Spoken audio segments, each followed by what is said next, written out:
Hello guys, welcome back for another 40k video. Now today I decided that I should talk through a few details about a series that obviously I have a huge passion for, which is Warhammer 40,000. Now I know you guys want me to carry on with the lore, and that will happen, but you know, now and again I feel like I should talk around the hobby that I enjoy so much, and maybe we look at some other details, like we already looked at some of the mini videos and some dioramas, stuff like this. So occasionally I want to include some things which maybe I need to talk to out of the context of a lore video, and I think you'll find today pretty interesting. So how long have I been immersed in the world of 40k? Well, for about 25 years, ever since I was a kid, and some friends of mine handed me a small plastic soldier from actually the strange, quite sideways franchise of a 40k game that was known as Space Crusade. It was produced in collaboration between Games Workshop and MB Games, and the Marines in this looked frankly hilarious compared to our modern day minis. However, this was my descent and gateway into the world of 40k, and if you're wondering what happened to most of those Marines, by the way,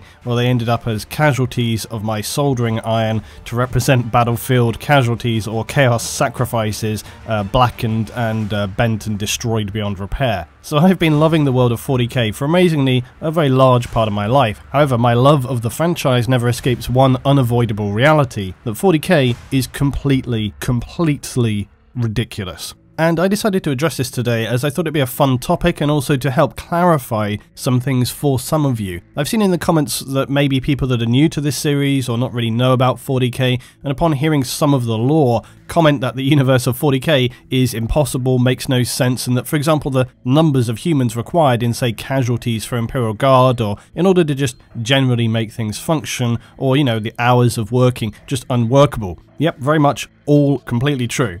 The scale and numbers in general, the whole setting of 40k is crazy, it's stupid, it's over the top, because it's meant to be. Also, after my recent video about jobs in 40k, I saw some people saying things like, well, you know, we need to see more about civilians, or why hasn't this been expanded upon? Well, there are some explanations for this as well. Because while the background lore, and broadly speaking the setting of 40k is very interesting, to be sure, it's not the focus of what 40k is about, or it wasn't for the longest time. Games Workshop have been moving a little bit of a different direction recently with some more miniatures, etc., which are not just for the tabletop. But 40k is a tabletop war game. The lore is there just to provide a backdrop for the tabletop game, or like I say, it was until about 5 years ago. So this is why we don't see a huge amount documented about the more civilian, or in general wider galaxy beyond the warring factions, because most of the time the focus is purely on the wars, the battles, and factional struggles. There have been explorations into the more RPG side of things with series like Rogue Trader, Dark Heresy, Deathwatch, produced by Fantasy Flight, as well as various other supplements. Also, the written side of things has been ever expanding,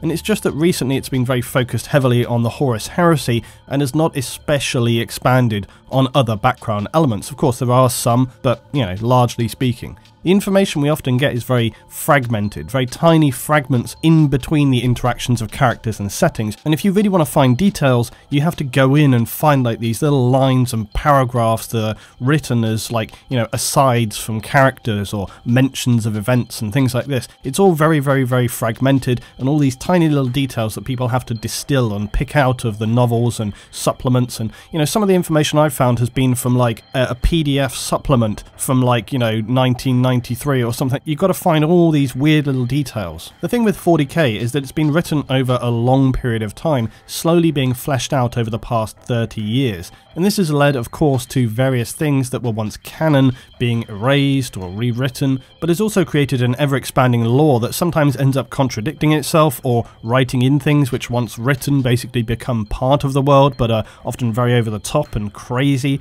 Space Marine trials, and indeed most Imperial preparations, are one such thing. They're insanely over the top. The descriptions of some of the things potential recruits have to endure, and it's hard to imagine that any human being would be strong-willed enough to withstand the levels of punishment described and still retain their sanity. However, perhaps we're judging things from our own current point of reference. Maybe in the grim darkness of the far future, humans and their reality have evolved a little differently, different mentality, hardened their will, and they're able to better endure such nightmarish trials. And it's worth remembering again that most of the 40k universe is often clearly inspired by historical events, and then just amplified in its intensity and scale to give it that grim, dark, futuristic, nightmarish vibe. The Imperial Guard and Commissars, for example. It's not exactly difficult to see that these clearly take heavy inspiration from the Red Army of the 20th century. A lot of the Imperium itself is clearly reminiscent of any number of totalitarian states, with little tolerance for any who might dissent and require permanent and unquestioning loyalty. But again, the Imperium takes this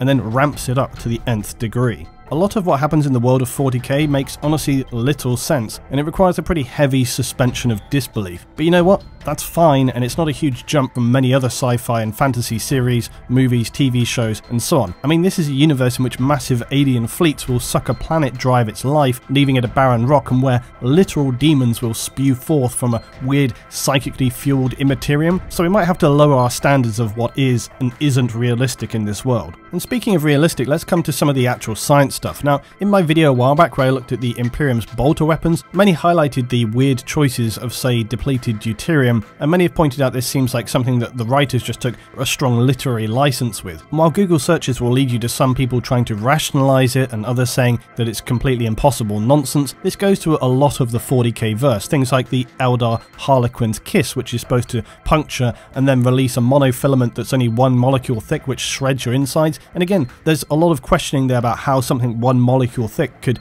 do that, and this is where all of this kind of stuff goes. It often feels like the writers name things because that happens to sound cool, or they're just kind of having a conversation, be like, oh yeah, it would liquidize you, oh that's epic, rather than the actual science behind it. And don't get me wrong, I'm all about the science and the logic and the realism and the rationalization. Like, if I had my way, most if not all science fiction would be done in a very logical process fashion. I really enjoy that in my science fiction. I enjoy just the process, going from A to B and working out those details in between. I find that a lot more interesting, the kind of logic. And even if you want to have aliens and crazy stuff like chaos and all these kind of things, that's fine, but you got to try and like logically blend it in. That's my preference. But at the same time, if it's kind of cool and crazy and you're just okay with suspending your disbelief, that's okay as well. And again, this is hardly a universe where realism or science are very big on the agenda. And then you come to all these civilian issues of, say, working 20-hour days. And whilst not the norm, and of course the length of a day on different worlds is going to vary anyway, the idea of working a 20-hour day in the Imperium seems pretty bonkers, because again, you know, the human body wouldn't be able to stand up for that kind of punishment for very long, especially given the apparently appalling conditions many in the hives are meant to exist within. And then you come to the very poor rationing, which barely qualifies as food. You know, if the mortality rate is so high, it again begs the question, where are all these millions and millions of citizens coming from? Who has the time, space and materials to incubate and birth them? Do they have some kind of birthing factories? The way the Imperium is generally managed and operated, the more you learn about it, the more this raises as many questions as it answers. But one thing you can know for sure is that the way the Imperium looks at its citizens, treats its citizens, it's all quite flippant. I often feel like much of 40k would be a lot more palatable if it dealt with numbers in the thousands instead of in the millions and billions. And I'm talking mainly about combat and workers here, not just, for example, populations of various cities, which clearly could be in the millions and billions. For one thing, those numbers are difficult for most people to actually visualize. 1,000 people is something I think many people could visualize roughly, usually because they've been to, say, like a school or an academy in their lifetime,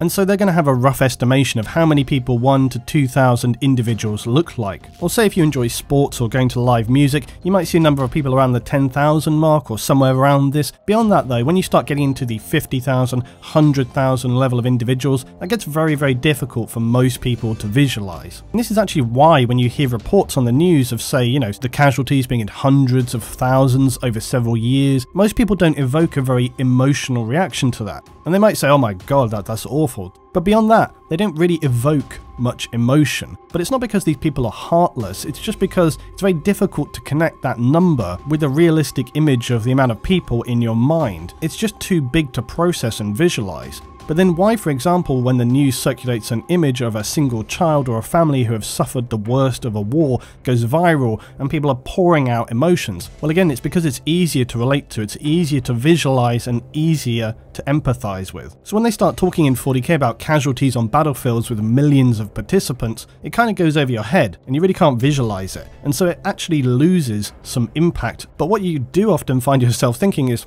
millions of individuals, that's logistically a lot of people. Because while we might not emote with that number of individuals, what we can know for sure is that's a huge amount of people to deal with logistically.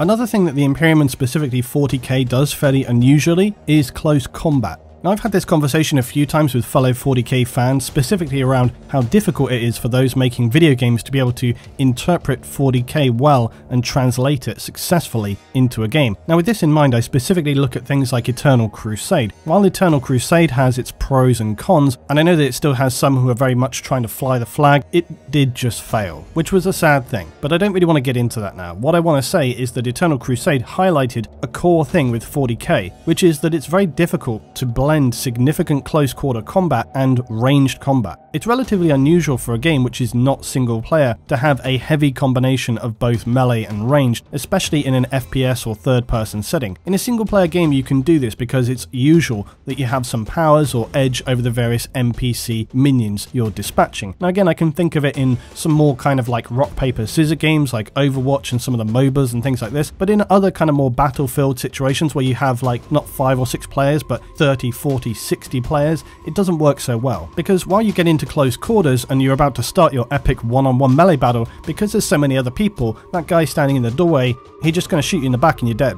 It's extremely hard to balance this because if you make players damage spongy, ranged battles just feel ridiculous. And if you make them weak for ranged, then melee is over instantly or you're just picked off. So the two things don't really work. So why is this combination of ranged and then very heavy melee so embedded into 40k? Well, if it wasn't obvious to you, it's because of the tabletop game. The tabletop game forever has worked in phases of movement, shooting, and melee. Now, the tabletop game doesn't play out in real time like a multiplayer game either, it's turn-based, and so the whole flow and pace of things is completely different. Even in an RTS game or turn-based strategy like Dawn of War, Space Hulk, things play a little differently because often your units are much more spongy and working on different principles and very specific rules. But in a third-person or first-person game like Eternal Crusade, the combat is much more literal. You can't easily balance it to truly make it work how it's supposed to feel, and that's before you even get into talking about vehicles or specialist characters and so on. The only game where I thought it worked really well was the relic title Space Marine, but again, single player.